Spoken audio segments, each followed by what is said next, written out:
Meghan Markle has dropped the kind of bombshell that could silence even her loudest critics. She admitted that she never actually carried her two children, Archie and Lilibet.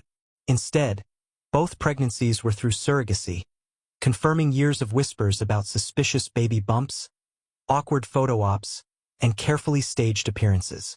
For those who spent years debating whether her pregnancies were real, it feels like the ending to a long, drawn-out mystery novel where the twist was always in plain sight. And yet, the revelation is still shocking enough to make the world stop and listen. But before we continue, please subscribe, like, and turn on the notification bell for more updates. Why does this matter? Because for over a decade, Meghan built her story around the image of a mother who fought to raise her children against the odds, while battling the weight of the royal institution. But now, that carefully polished image has a huge crack running right through it. And whether you love her or loathe her, you have to admit, this confession changes everything. It's not just about the pregnancies. It's about trust. It's about authenticity. And it's about the strange way that public figures can live double lives, giving the world a script while hiding the raw, unedited version of reality behind palace doors. Imagine being in her shoes for a moment. Every time she stepped out in front of flashing cameras, she had to smile while carrying a baby bump that, according to her confession, wasn't even hers. The pressure to look believable must have been immense. The awkward cradling of her belly, the way her bumps seemed to shift oddly in photos, the staged pap shots. All of it now takes on an entirely new meaning. What we once dismissed as conspiracy theories suddenly feels like a breadcrumb trail leading to this very moment. Of course, Meghan's defenders will argue that surrogacy is nothing to be ashamed of. They're right. Thousands of families choose surrogacy every year, and it's a perfectly valid way to bring children into the world. But here's the kicker. It wasn't the surrogacy itself that sparked outrage. It was the lie.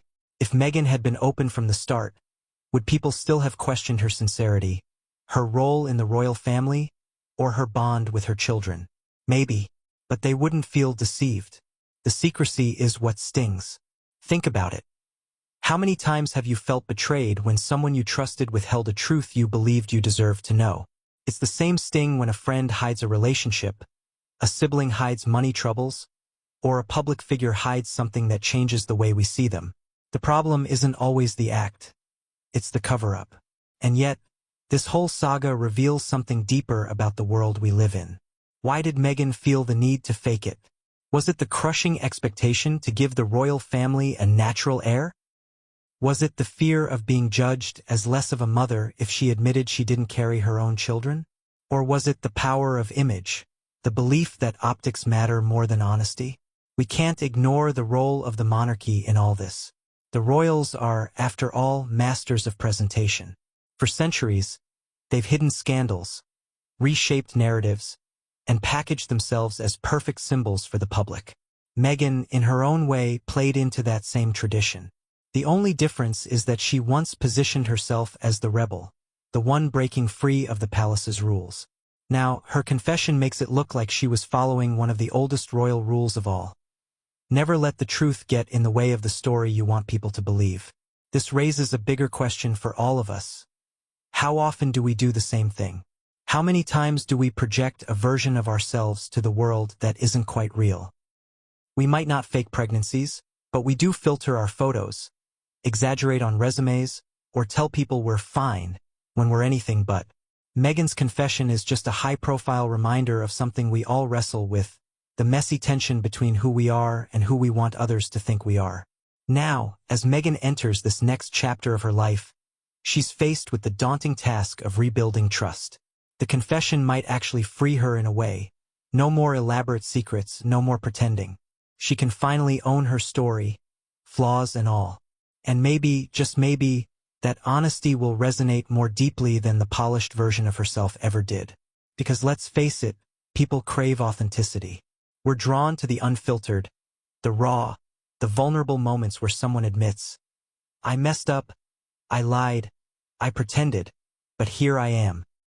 In a world full of curated Instagram feeds and celebrity PR machines, there's something refreshing about someone finally saying the thing everyone suspected, but nobody expected to hear out loud.